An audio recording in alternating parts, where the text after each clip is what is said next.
18 and Chick Chocolate, and we're live. Hello all, welcome to the post-game hangout. That's right, we just finished Dragon Age 2 Part 10, the finale, and we are here with the post-game discussion. Now, for those of you who might be new to the post-game discussion, it's been something we've done in every campaign of ours. It is, here are the rules with the post-game discussion. It's a lot less professional, and that's not saying much because we're already about as low as it gets at the professional scale. There's a lot more kind of conversation detours, something like that. We're not as worried about anything. So get ready for, if you have a beer, crack it open. If you want to just chill, relax, hang out, that's what this is about. It's just to sort of talk about what we liked about the game, answer questions, and talk about Pent's death. But is the he big... dead? So yeah, Dead though? Because when things go black, you know, they can't go back. But you know, well, the world They can't wasn't go- black per se. you know, you never know. You never know. He might have been black. But we were talking about Maybe- this. It was a well-rounded story arc for Pent, I think.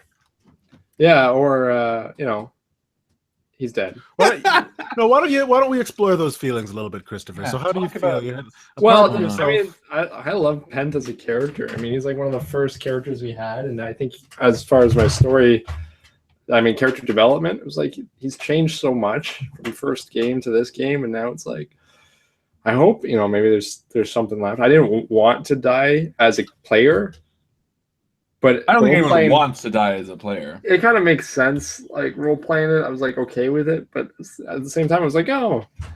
That's I think sad. everyone feels that, but I didn't think it I would was- be sad, but I was a little sad actually. That's okay. I was sad too. I definitely feel sad when. Good riddance. Hey, well, Grinner shed a single tear. Role He playing did. was sad. What was wrong with that? I never said that. Grinner What have you said? was sad-ish, yeah. Grinner was sad, yeah. Grinner was... But what about Harlan? Well, they're not real characters, Chris. No, I'm kidding. No, well, let's not split hairs here. I think we all know that there's a very tough relationship with Pent and Grinner. And yeah, for the most part, it sort of got solved this season, so I'm not too worried about it. But put it this way. I think when a character feels like it got the most out of it, and I don't mean this in a bad thing, because yes, you could still play Pent. Don't get me wrong. But what I mean is I don't feel like you were like Pent as a character is cheated of like a good closing. You know what I mean? Like if Imogen died, I would have been like, Yeah, oh, like it wasn't like out of the blue thing. It kind of makes sense. It was like if his you look at story's his, done. well, if you look at his sort of progression, you know, here's a character who came from a very backwards environment, a mercenary, you know, he was hired for a job. Through that job, there was strife and conflict, but at the end of it, he overcame sort of trying to see an outside world view, which kind of got intensified by my character when we sort of palled up and I came more with the Avarians. And then you and I were there to help a friend, and you came back, or Pent came back to help a friend out, and he would do anything for the friend. And at the end, he got the chance to do everything for that friend, to basically give the ultimate sacrifice, which is very much in Pent's sort of morality and his spirit and sort of everything that makes up Pent, as well as sort of the story of him leaving his group, finding out his group sort of betrays him, and finding his real home. It's got a very nice bow on it, is what I'm saying. Well, it's kind of like, yeah, and that's kind of like, not to sound, I don't want to say arrogant, but this is a feeling that I have at the end, is that it's kind of like finishing a good set of books. Kind of like, you're like, it makes sense that it ends. It has to end, but you still feel sad. I like feel bad. Like if like when I finished the Harry Potter series, not the, but I was like, you kind of like, well, it's the end. And it was like, it was a good end, but it's also totally. like, oh man, it's gone. I totally now. agree. I wish But there was more. At the same token, I do think there are also endings of characters that you don't get that bow. And all I'm saying is, out of the worst case scenario, which is dying, you got the best option, I think. Because like had Pent died at the end of season 1, I would have been like, that was like just a Too super soon. Yeah, it would have been a super, like, you didn't get any of the cool stuff. Sorry, Mike, did you not get the invite, or did you just get it now? Who the fuck is that guy in the purple sweater? What a jerk. Anyway, we got lots of questions to get through. Ladies and gentlemen, this is the post-game stream. We are here to chat and hang out and talk and be silly and have a little bit of fun. So let's get wild. Question number 1 is from the very helpful cleric, Aisha Lyle. And this question is for Mycl. Does he have his heads in? His little ears in? I think I'm good. You're about good? I'm about good. You're about good. All right. Mikey, here we go. What was your inspiration for attaining your inner pissy teenager? Now remember, you do have daughters and they occasionally watch. Very rarely, mind you, but so answer the question carefully. No, it's good. Again, I have over the years worked with people of all ages. Again, I one time worked with a gymnastics coach and helped teach karate. I've been part of different karate groups at different ages.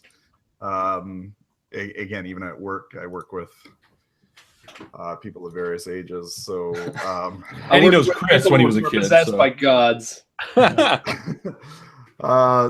It really is. It's I think a lot of it actually happened sort of organically, and I was really trying to think of a teenager. You already are angsty, and then he's got all these other things going on, and he really just in Dragon Age 1, he really wanted to help people and be good and just stay under the radar, and it just never seemed to work out. And it just seemed, and the way I created the character as I leveled up, I kept trying to balance giving him like a helpful power and then like a destructive power, because I wanted it to be kind of beyond his control, that he was always fighting that light and dark side of himself, which I think through puberty, I think you kind of are always questioning who you are. I was just trying to. And I think you played it really well, because there were times like I didn't know what Imogen, whether he was the good guy or the bad guy, especially at the beginning. You played it very well, sort of this middle ground where it was kind of like between Penth and I was like, do we trust this guy, or is he secretly evil? Because I honestly didn't know if maybe you were evil all along until maybe like the 6th episode. Because we're so used to one of our characters like this from Alex, like shooting you in the back of the fucking head. Next game we play, I'm just gonna kill everyone but myself. Yeah, but you're not even gonna be a bad character. You're just gonna do it. Yeah. Okay, so there you go. There's your inspiration. What was was it the intention of the stream to return to Dragon Age from the start, or did Justin Thomas James have an idea to come back to these characters? Justin, you want to field that one? It was. I think it came up at a group meeting. I think we like to look over what kind of games we want to run, and I think it was mostly a group decision to return to Dragon Age, because I think ending this season, Dragon Age, starting our first season with Dragon Age and ending this season with Dragon Age seemed like a good arc. I believe that was our thinking behind it. So I was definitely for it, because like returning to old characters, we've never actually really done it, except for like End of the Worlds where we're just playing by ourselves. Yeah, but that doesn't really count. Yeah. So I mean, like I was really happy to, because we've come a long way as a stream and improved a lot as role players, I feel. So being able to jump into those old characters and see what directions they go with our newfound insights and ideas was very exciting for me. So that was driving force behind us. No, for sure. I think I was one of the biggest advocates of it. Yeah, for sure. Because I do remember I was thinking about running something else, and you. Yeah, I do remember you were thinking of something else, and I was like, you should do this. But I know it was. You're right. It was still talked about, and I was sort of not insistent, but I was very much like, yeah, you should. Because and for that sort of bracket, that ending, the start and the beginning. Also because the characters. Penth has come a long way from his tribal instincts. Was the evolution of Penth becoming more worldly something that Chris wanted for his character, or was it organic as the game progressed? I want to roll before we answer these. Like, how successful will my answer be? Okay. Triple ones. Oh, no, it's going to be a good answer. Good answer. That was a lot of pressure. Okay.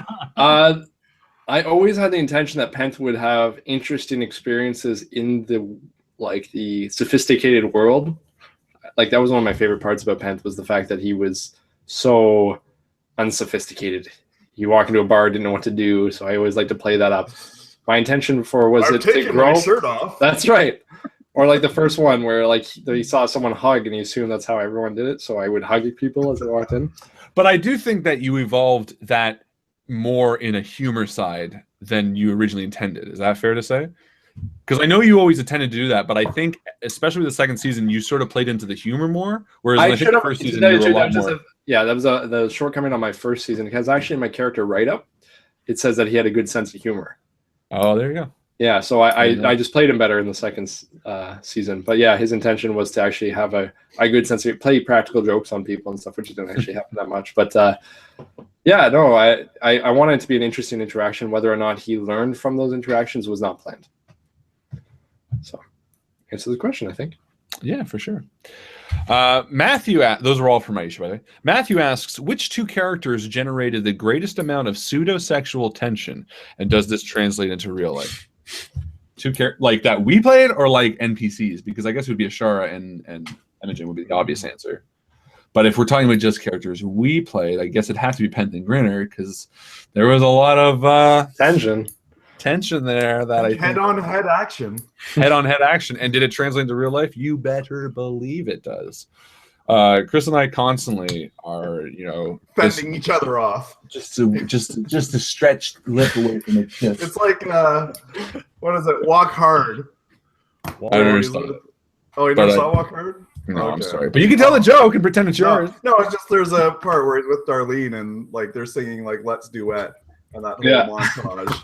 We're just like, no, we're just friends, and all that sort of stuff. It's good, but they're always like, all right. Anyway, sexual tensions. As this is just like backstory for who's writing that fan fiction. That's all it is. Yeah, which I still want to. I want to read for it.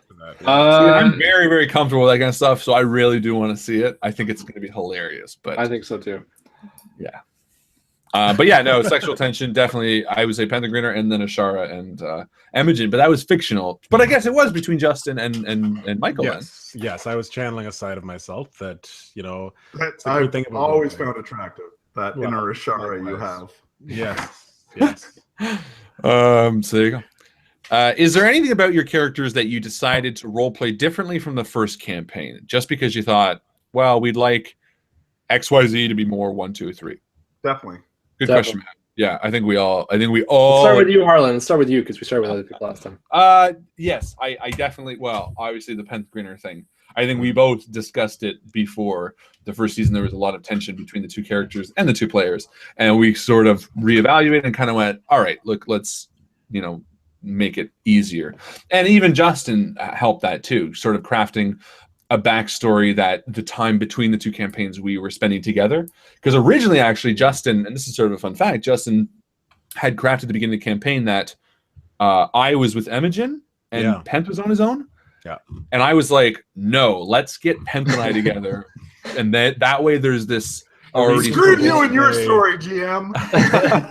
No, but that shows what kind of GM Justin is and storyteller, that he saw the value in it. More importantly, you were like, yeah, that does make a lot of sense, and that's sort of how we crafted it. But yeah, no, for sure, I changed. I think we all did, but that was for sure me. Yeah. What about you, Mike? What did you feel that you were changing this session? Oh yeah, definitely. Well, obviously, I played Imogen a lot more moody. In Dragon Age 1, he was a lot more subservient. And I was playing that more because he was just recently freed from the circle and had been a prisoner, basically. Well, not necessarily that he's a prisoner in the tower, but he felt that way. So I definitely wanted to play more angsty, moody, more teen hormone-y, and try to start letting him stand up on his own and try to see himself more as an equal. I got to give it to you, because I would say out of all of us, I think you have been the most drastic but effectual but also most logical change in character this season from last, because all of your changes are so grounded. Never would I doubted like Imogen's sort of bitchiness. I've never been like, I'm like, this totally makes sense, not only for the age but because of the events of last game. Like, it all makes sense to me, which I really, really appreciated. I thought it was really well done. Chris? Obviously I watched some of the previous games beforehand, and I looked at myself and I went, oh, I didn't like the way I was coming across. So I did want to change the way I played so that it was more amicable between me and Harlan's character, because I came across as just arrogant and an asshole, and I didn't want that. I wanted to be more, I don't know, like he just communicates badly. Not that he just thinks he's better than them, just he doesn't understand how to communicate properly. So I did want to change that. But as far as role-playing concerned, I made a conscious effort to include more description in the scenery and including the environment more into my role-playing and trying to get involved that way to create the world. So I tried to include that. That's true. I totally ripped off Chris in that aspect because Chris and I carpool because we work close by, and he's like, yeah, so I've decided like when my character fights, he's gonna have all these like cool names for his techniques. And I'm like, yeah, Imogen is. That's that I have that idea now. But aren't good ideas meant to be shared? Yes. I mean, I think I'd like to touch on that question a bit too. No, too bad. Okay. Next question. I'd like to, but I'm not going to. No. I think that, like, for me as a GM, like, which is my role, like the roles of all the NPCs, I wanted to make the NPCs stand out a little bit more than they did in the first game. Or, I mean, I guess Gil and Renner did stand out in the first game, but I wanted them to feel a little bit more interactive and have more of a say in the plot without taking too much away from like the main characters, like you guys. Well, I think it was awesome that you balanced that in the way you did, because it was also very much like the Dragon Age video games, because in the Dragon Age video games you have companions that have weight to what they're going to do and stuff like that. So I thought that was a really cool take on this. Yeah. I thought that your NPCs were pretty rich characters, more so than last campaign. I have to say, they were like you were playing 4 or 5 NPCs that were very different and interesting. Esteban was interesting, and yeah, they felt fleshed out. I mean, to the point where we almost didn't trust them all, and that's always a good sign. You know what I mean? Mm-hmm. Like if you don't trust NPCs that are meant to be companions, that means you're playing them well. Yeah. Well, thank you. Michael asked, Grinner, have you been perpetually rending your clothes between games, or is it a sign of corruption by close proximity to Grindelwald? No. Yes, actually I have. That's a very cool, very good catch. We've always tried to sort of dress in character, and I think the first one would have been Call of Cthulhu, but then I think we all went all out for Deadlands. Oh, Viewscreen for sure. That was all out. But I was going to say Deadlands was sort of so we're really trying to get more into the mindset of like LARPing almost and stuff like that. So yeah, I was trying to sort of rip the holes a little bigger as the campaign came on, just to show a little progression. I'm surprised that the sexiness doesn't hurt our ratings, so we might as well. Hey, I think if you notice, I had, I was going to say it's well covered by you and Michael and Justin. I think we're good with the sexiness here, guys. But good question and good catch there. Shane asked, Justin, what are the top 2 ways the players changed the narratives? This is always a fun question. The way they changed the narrative. Yeah, like 2 things that you had planned, but because of a choice we made, sort of threw us off track, or for the better. That's a good question. I remember the way. Okay. The way you guys handled the boat scene changed the narrative in the sense that it delayed things a lot. It was like a long time ago. It was. And there was definitely more of the way the Cohen. Was that one? Last game? Where we convinced them to sort of aid us and not fight them? I figured that. Yes, I kind of planned that as a possible option, but the way you guys basically, when I introduced Cohen as someone that Harlan or that Grinner recognized, you guys just went straight offensive and were about to kill him, and then that would have changed my narrative a little bit. But yeah, the fact that you talked to him and actually found like a common ground, I was kind of floundering a little bit to work What about the fact with that painting? Did you change it to dream-like fighting a dragon, or was it always intended? I'm just curious because with me fighting the dragon in a dream, it just so happened that I kept having nightmares that I I described a nightmare one time that was just me role playing, and then it happened to be in a dream that a fight. Was that just coincidence or? No, okay, so that's actually a good point, because I would say that the way that the characters influenced the narrative were from things like that. Like Chris, you described a scene of you dreaming about a dragon, which led a lot to your character development. And I didn't do things right away, but when you did that, you changed the narrative because I realized that's the direction that your character wanted to go. So I purposefully started adding things into my campaign that went with that. Same with Grinner and him wanting to find closure about the boy that he was with, and Imogen a little less so, but he sort of had the story of the main plot, so it sort of worked out that way. I think I had enough going. But you know what? And I think that's fair, because I write the exact same way, basically. And Call of Cthulhu was the same way. We sort of, you see what happens in one game, and based on that, you use the information you've collected to craft the next game. You know what I mean? Like, that's at least how I tend to do it a lot. Like, if someone had something really important, it comes up in the next game. Yes, and I just thought of a big one, actually. The way you guys acted in Bleakwater, in the town, where you guys went into the chapel, and you started fighting all of the trappers. Oh, yeah. And there was a big backstory with the boy rocking back and forth, as you found out at the end. Yeah. But you didn't go there, and you decided to fight at the house. So that changed the narrative a little bit. It's always tough too. You got to remember, it's always tough to roleplay when Chris is playing. Yeah. No, but I was gonna say it's always tough too, because we do 10-part campaigns, and we do this primarily for ourselves to have fun, so we don't work, because we've had, people over time, they'll nitpick and they'll say, oh, this episode's focusing too much on this. And you got to remember, at the end of the day, we do this for us, purely, primarily.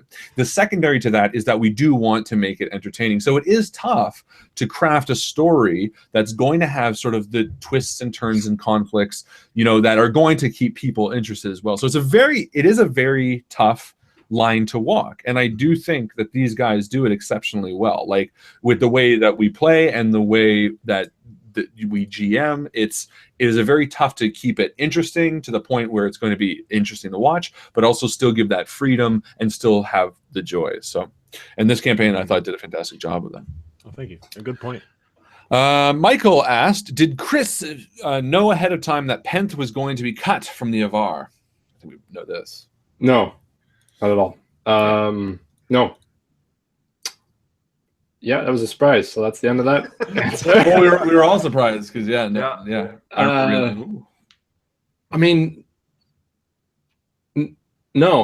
I thought, honestly, at most maybe I had an inkling that I had some repercussion. I don't even know if I remembered the fact that I killed that. I can't even think of it at the time. Right? The Templar, but I don't think in the back of my mind maybe I thought that was what was coming for me. Mm-hmm. I had no idea that it was going to be someone from my clan. And yeah, that was one of those points where, again, Justin's little, this is happening, like at the end of games where he would go on, here's a little story, little epilogue story that we're like, we were all like, oh shit, wow, okay. If anyone's ever read Wolverine Origins, spoiler, but there's something like that in there, and I was like, oh, and I'm a huge fan of Wolverine, so it just made me feel so good. And I didn't know that, so I'm glad that worked out. Jake asked, who is your favorite side character or NPC in general? That's what I want to know. That's what you want to know? That's what I want to know. I want to know that. Shit. Esteban was pretty awesome. Mine was Esteban, I think. Yeah. Like, he just had so much change. Like, he was in the bar, he was really charismatic, and then he found out he's kind of this seedy rogue character. I just think there's a lot to him. Say Faust and he'll be a hero for the rest of the stream. No, it wasn't Faust. The problem is I put too much of my interest when we played Drafescu's Secret into my dog. That's the character that gave a shit about his dog, and this character I couldn't. It's like, nope, that was my dog character. I would say they're gonna be weird ones, but I would say either I don't remember what his title was, but the prince that Penth fought in the back alley, the short guy. Yeah. Oh yeah. Okay. Because I just thought it was quirky. Or the not the maitre d', but the guy at the who was guarding the statuette in the mansion. the guy that I convinced that like Yeah, okay. whatever I don't remember what it was, but I convinced him that he was like had to let me in or something, because I felt so like simultaneously bad for that guy, but also hated him at the same time. Or even the other person I was thinking was the big fat type guy that was guarding Ashara. Oh, so like all the Val Royeaux characters, pretty much. Well, though, to me, they were more colorful. Like the main characters were good, but you know, they felt like Dragon Age characters. Whereas I like to see the Justin characters, where they're like the characters where Justin thinks of the thing on the spot and then has to. His name is John Lamp Face. But they're the fun, to me they're the fun ones. You know, they're kind of the ones that kind of exist for like short little, and you always wonder what happened to that guy after. They're like, but it's the same with any campaign. Like I think most of the, like in Deadlands, most of the most fun characters were the ones that had like one scene, or like the British guy in Call of Cthulhu that kept coming up that had fucking nothing to do with anything. Westminster. Yeah. Westchester or whatever it was. But yeah, those would be some of mine. The sea captain too, I thought was really cool. She kind of had that, because she, you know, but I also like, but admittedly, all these were also interactions for me, so I might be biased. Mike, oh, sorry, Mike. Oh no, mine was Esteban. Yeah, it was Esteban. Okay. Paul asked a question, but then he followed up with, I think Justin answered my question by answering Shane's, so you can skip it. Okay.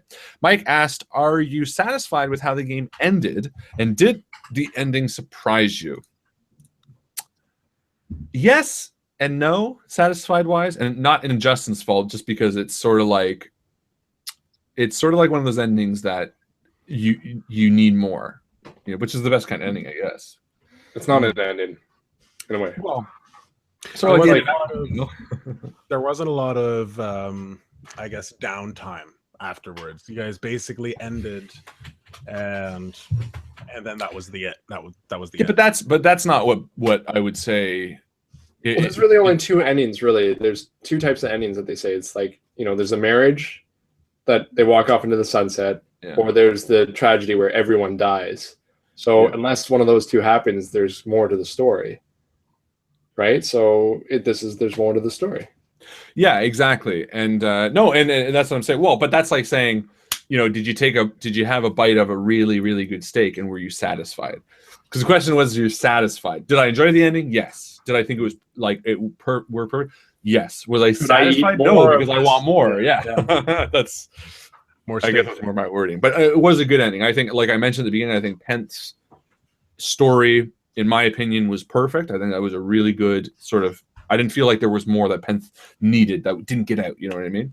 And I think the Imogen sort of walking away on his own path bummed me out, but I thought that was a lot more interesting than him being like, yeah. Let's venture together.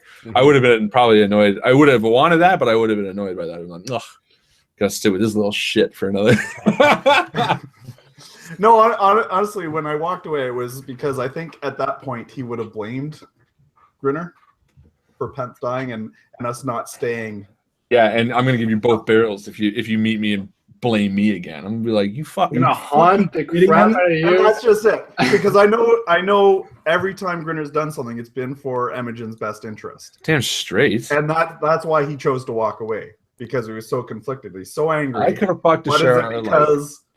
But is it because I don't see the bigger picture? And no, that's of why course. I chose just to walk away. No, it was perfect. It was very like that cinematic ending, you know. I really liked how it ended. It felt, in a sense, a very natural ending, and I think it's. I think, again, as far as endings of campaigns, I think it was the most kind of organic one we kind of had. I feel like, thank you. As a party comes together, and then the party splits. Yeah. You know I gotta say, I wasn't expecting that. I wasn't sure what was gonna happen. Because I mean, when it comes to endings like that, like you can only plan so much because you don't want to. You still have to give that choice, basically. Yeah, but I was definitely not expecting Imogen to walk off, and Grinner to be alone. So that was. I like that though. Yeah, me too. Go walk away, Imogen. Ding, ding, ding. So yeah, generally, I think we are satisfied, Mike. Chris, do you have any thoughts on that, or? just shakes his head. No. Bob says, "Did you plan to use your characters from other? Do you plan to use your characters from other games again, like you did here?"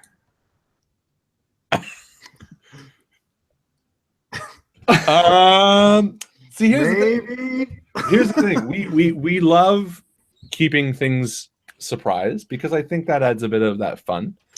You know, but what we can say is there's lots more to come. It'd be actually maybe that would also be an interesting post too, is to see from the Facebook group, you know, out of the characters that Chris play. If we were to do a mashup, who would you like to see Chris play? Out of the characters Harlan play, who would you like to see him play? Justin, myself. Yeah, I'd like to see which of the character I'm for like a master game. I'm not gonna lie. I bet running that episode where he just kills people. Oh, I don't want to play that. Well, I like that. I know, but I'm saying that he's voted on. If it was my guess, what the community would guess, yeah, I guess it'd be Dennis for me. I would say it would be Theric for Mike. Yeah. I think it would probably be Dex Dalton for Justin. Yep, I think. okay with that. Because it'd be either Dex or Pivot. No, I think it'd be Dex. Enti? No, I think it'd be Dex. I think Dex was a good character. Oh, I do. They're all great. I'm just saying I think this is community. And for Chris, it probably would have been Penth. So if dead characters work, it'd be Penth. If not, then it would probably be Henry. You think? No. Who was it that said that? Oh no, they said it was Frank. No, I would think Frank. Yeah. Yeah. No, I would think that it would probably be your character from. It's the Strange. For the Strange, Sly, yeah. But then you'd have Dex and Sly, so I don't know. But anyway, interesting. Yeah, I'll tack that on as well. So do you play any characters? So yes, as you mentioned, Bob, TBD. There's a lot of twists and turns coming up for Invictus. We are entering, and I want to mention this. This is the end of season 2, guys. This was a really cool year. This was the first year we started off with Dragon Age, and then into Numenera. Then we did Call of Cthulhu, and we ended with Star Wars. This year, we started off with The Strange. We went into Draft-Askew's Secret. We did Deadlands, and we're ending with Dragon Age. Next year, we are starting with Grimm. And what secrets will come out? What other 3 campaigns are we going to be doing? So there's a pattern to this, you know what I mean? Who knows? But what I can say is we're building a universe here. These are things that you might have noticed, connections, small little glimpses from other things, you know? More to come. Anyway, Bob asked, was Penth calmer in this game because he had matured, aka calmed down, over the time frame between the games? Now, did Penth mature or did Chris mature? He said calmer. Was Penth calmer in this game because he had matured over the time frame? Or was Chris calmer then, if you want to take it that way? Good question. Did Penth mature over the time frame? He had more understanding, yes.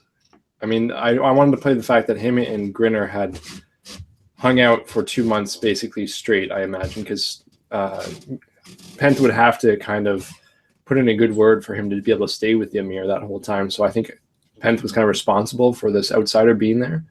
So in that time, I must have grown an understanding not only for Grinner, but for the way to react more appropriately with people like Grinner. So his understanding had changed. Mature answer.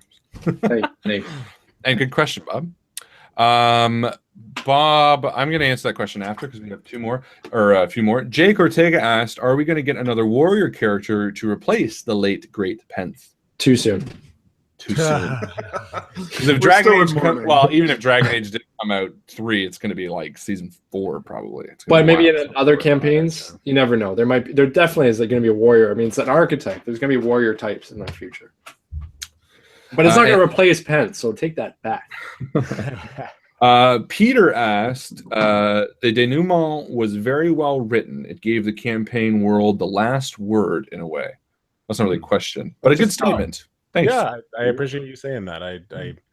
I was trying to think of ways to wrap it up, and I thought that doing like a callback to the kind of side characters that help the people along their quest, it was actually the Raven was actually following Grinner's path.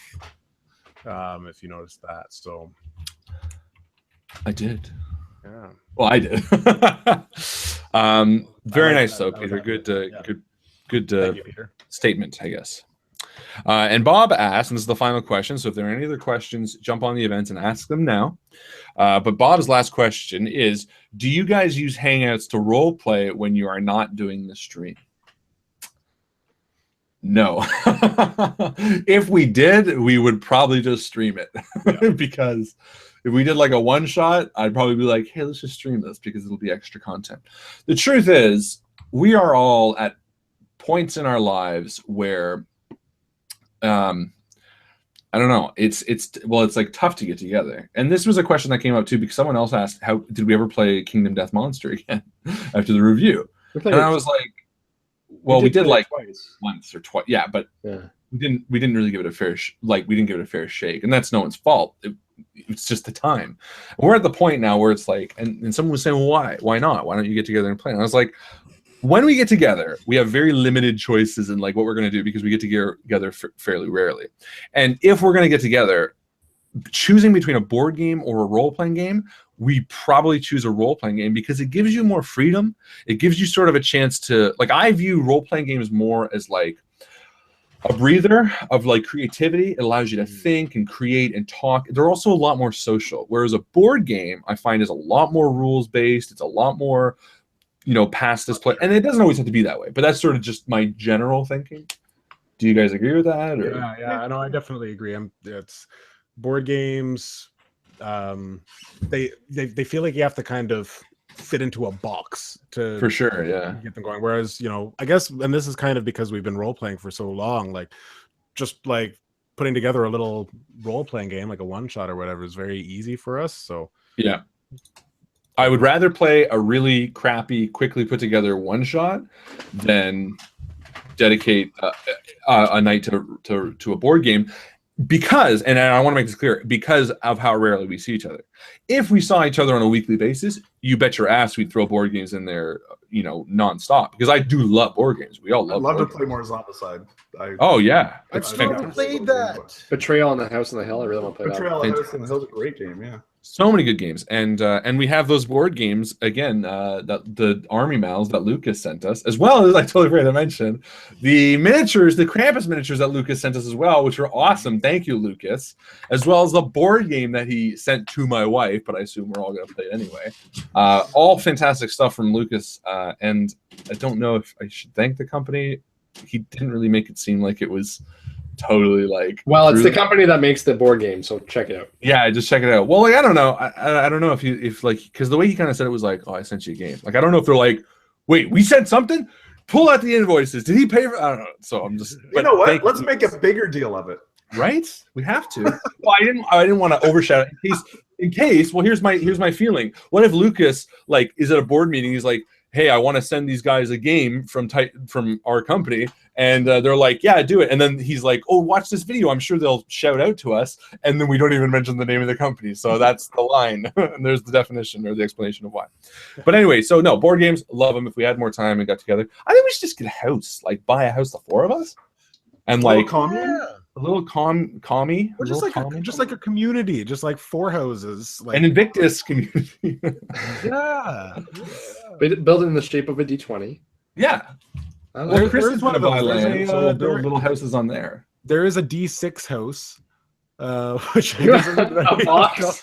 But it's like mid-roll. You go down the DVP to Toronto. Oh, that's right. Yeah. There's the D6. Oh yeah, but it's tilted. I know what you're talking about.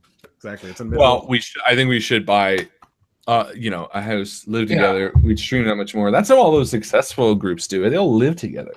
When will we also play on Hangouts? I mean, we play on Wednesdays every week, so you don't really have enough time to play more than once.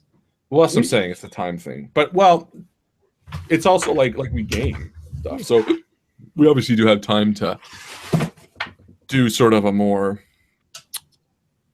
relaxed game. Just want to make sure there were no other questions. Yeah, if we are going to get together for a game, it is definitely something I have to schedule in advance. It's Mike. Let's be honest. It's Mike's fault. Mr. Hollywood. Yeah, Mr. fucking Hollywood on this one. No, it's all of us. I think it's all just about scheduling, all that kind of stuff. Don't worry, Lucas. Harlan was discreet. Is what she says. Anyway, this is a great game. What else do we have to go over? So we. I want to see Barnabas and Milo return. Who does it? Milo Finnegan. Yeah, Justin's character. You were Grint. Who were you? Gretchen. You had Grim and Gremlin and Grim. Yeah, Gremlin. But they forget about him. They did a whole montage about two of the three characters that was in that episode. I was like, okay, yeah, they were awesome. That makes sense. I get it. I was just there for the show. I don't remember that at all. I remember Barnabas because I watched that video, but I don't remember that game. I don't remember what we did. They're working on it. They're working on the video for it. The Gremlin video. It's in post-production right now. Thanks, Justin. Just have to white out all the blemishes. Make sure it looks the white screen. I got clear skin. I don't know what you're talking about. So next week we are going to be playing a XP extravaganza game, and what we're going to be doing is retooling the XP. Well, we're going to be balancing the scales this week for the XP. So you're going to have the appropriate amounts. You're probably going to have a little bit extra of what you have, and then as the game starts next week, we're going to tell you how you can spend it, how much it costs. And you're going to be able to do a bunch of wacky things like resurrect characters, kill characters, not PCs, but anything else. Change the layout of rooms, things like that. It's going to be a very, very bizarre, weird, wacky game. We're going to be drinking. It's going to be unprofessional as fuck, so get ready. It's going to be all over the place. So it's going to be very chill, very, very crazy. And I hear tell that there will be a few guest stars, and I also hear tell that the Krampus is in the game trying to hunt down bad boys from last year's Santa Claus game. I just realized, I'll link them. There we go. We'll do that. This will be a sequel to last year's game. I didn't even think about it. I never thought about doing a sequel. There, it's a sequel, guys. This will take, you know what? This will even be better. This will take place like 2 days after last year's game. It'll be like that close in timeline. There you go. For anyone that's wondering, how do you guys come up with the ideas for your games? We just did. It's literally make like that. Shit up. Oh, totally. No, he's not even kidding. Yeah. But yeah, and then after that, January 4th, we are starting Grim. And Grim is going to be, first off, it's going to be the premiere of our next season, season 3. And there are going to be a few things you're going to notice that are going to be really different when we start that. First off, you're going to notice that the way we actually are going to be starting the games is going to be a bit different. So you make sure you are here right at 8 o'clock on January 4th. Because you're going to be... Even if we're not. But you are going to be in for a bit of like, okay. So, because we're starting a new sort of thing. We've had a few meetings and about how we're going to change it. New look, new feel for the Invictus. For sure. Exactly. We're doing a new XP system. It's going to be a more potent XP. We're introducing the end game post, where at the end of the game we're going to be rewarding as well as the mid, and the MVP will still be at the beginning-ish. So those are going to be the only 3 ways that you can be earning, and there's going to be, again, those ways that you can spend. And Grim is going to be a really weird campaign. I'm using the rules from Fantasy Flight Games book, which is Grim RPG. It's a fairy tale RPG. And that's sort of it. You guys are just going to have to trust me. It's sort of going to be... If you watch the Call of Cthulhu game, this is the spiritual successor to Call of Cthulhu. So I can say this. If you enjoyed Call of Cthulhu, you are going to enjoy Grim, very much so. And these guys have done a wonderful job so far of crafting really cool characters, really detailed characters with awesome backstories. Wait, give me a sec. I got a bit of my costume already to go. Hang on. Okay, show us. It's going to be, and the reason I'm saying this, I'm sort of giving this warning, is that as you guys know, because especially if I'm GMing, a system doesn't necessarily mean it's going to be restrictive to that storyline. Grim is going to be very loose Grim. It's more going to be about kids in the 80s solving a murder, basically. Whereas The Strange was about traveling through worlds, where if you actually read The Strange rules, I think it's translating through different worlds is like way tougher than I made it. Mike. That is so good, man. That's freaking hilarious. Thanks, man. That's like totally radical. Oh no. So rad. Raggy? Oh, this is gonna be good. This is gonna be good. This is gonna be a blast. So that starts on the 4th.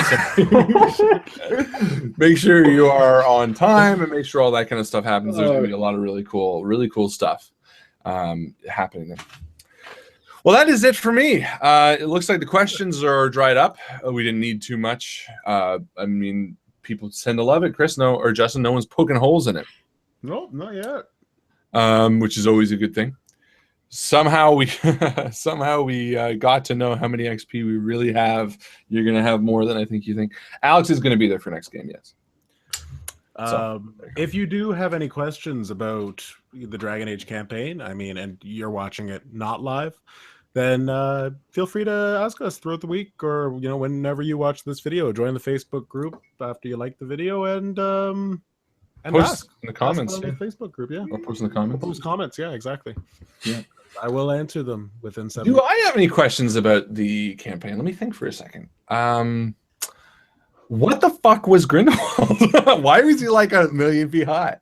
Okay, so it wasn't 1,000,000 feet high. He was a dragon. He was was a dragon. So the old gods are actually dragons. Like if you played Dragon Age 1, Flameth is. Oh yeah, that's right, the witch. Yes, so she takes the witch form or whatever. That's right. Okay. She's a big dragon as well. So Grindelwald, I kind of broke the rules because you're not supposed to have male dragons, but Grindelwald was a name that I came up in last campaign. But Geldaurin, and kind of like the spark for the entire campaign, Geldaurin is an actual god in the Elven, like the Dragon Age pantheon. An old god, and like it's just kind of rumored that some elves worship him, and so yeah, that's the translation, Geldaurin to Grindelwald, two names. Cool. What was his like stats ridiculous? Well, did you math out? Don't tell me, but like don't tell me exactly. Whether they're pretty ridiculous. Like you want to be like level, I don't know, 20. Group before well, now no. I could have taken him if you wanted to. I can't get over Mike and his Dude, it's beautiful. It's gonna be so radical. Tubular. Is that the right? So tubular, well, I guess the 80s. Yeah, makes sense. Well, do I have any questions? No, I guess not. It was a good campaign. Oh my god. Yeah, Nanu. you're going well. So, Party down, man. So I want to know who are we talking to down here? This isn't Mike anymore. This is someone else. This is who are we speaking with? Or should we even get into that? We shouldn't get into that. No, That's gonna be a secret. I was just so curious. Golden locks. Wow. With your dark eyebrows. He looks like John Denver. Don't get on that plane, man. Don't get on that plane. Legit. All right, ladies and gentlemen, thank you so much for hanging out with us and asking these questions. Tomorrow night, it's Thursday. Yeah, tomorrow night we're gonna be live streaming Friday the 13th, the horror video game. It's gonna be really fun. So come check that out. And we're doing it. You're not gonna see us. We're doing it at our own houses. So you're just gonna watch the gameplay. So it's not gonna be like it was last time, just in case that wasn't clear. And then afterwards, I'm going to be streaming Resident Evil 7, this sort of teaser intro. So that's going to be interesting. And then after that, we have our party. And then it's next Wednesday, where we're going to be back with the XP Extravaganza show. Krampus Returns. Christmas Revenge. Oh no, I've got the cramps. What was the first one? Wrath of Santa? Wrath of Santa. So this will be called Wrath of Krampus. This will be the first one I get to play from the beginning. Last time That's right. Last time you were gone. I showed up late, and it was like everyone was drunk by the time I showed up. I was like, Yeah. what is going on? Which is perfect because someone just gave me like an LCBO gift card, so I Really? can stock up. So you're gonna buy all of it for us? Thanks, Mike. That's Yeah, no pretty. problem. Thanks, Mike. That's what I can do. Thanks, Mike. Give it to us on Friday. We'll be all set. All right, ladies and gentlemen, this has been Dragon Age 2, the post-game discussion. Thank you so much for hanging out with us. And as Chris always likes to say, We'll see you around the table. we're going to see you around the table, guys. Good night.